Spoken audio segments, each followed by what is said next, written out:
আমাদের দুটো পুকুরে আজকে জাল দেওয়া হবে। সকাল সকাল চলে এসেছি। এমনি লোক করা হয়নি, জেলে করা হয়নি, বাড়ির লোকই জাল দেওয়ার কথা আছে। সবাই নেমে পড়েছে। ওই যে মাছ একটা দুটো লাফাচ্ছে, দেখে সবার মনেও খুব আনন্দ। মাছ লাফালে খুব ভালো লাগে, কিন্তু দুঃখের বিষয় এই যে একটাও মাছ ধরা পড়েনি। হয়তো জাল টানার ভুল হয়েছে।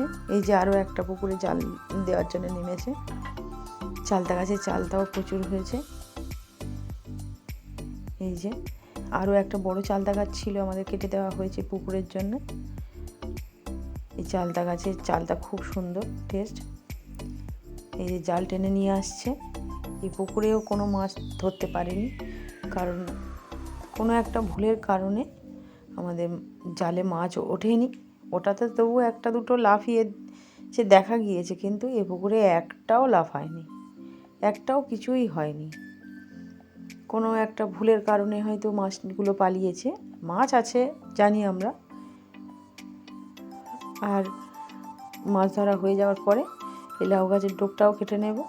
সেদিনের ডোকটা কাটা হয়নি। এই যে ডোকটা ছেড়ে এখান থেকে 12 পাতা হয়েছে, কাটা হয়নি অনেক দিন, তাই ভাবলাম আজই কেটে নিই।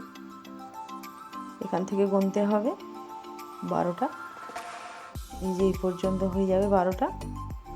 ডোক অনেকটাই বড় হয়ে গেছে, ফুলও চলে এসছে দেখতে পাচ্ছি, কিন্তু কিছু করার নেই, কাটতেই হবে। এই যে কেটে দিলাম। দেখা যাক এর পরবর্তী ফল কি হয়। এই যে কত বড় ডোকটা হয়েছে, নষ্ট করিনি, আমরা ভাতে দিয়ে খেয়েছি।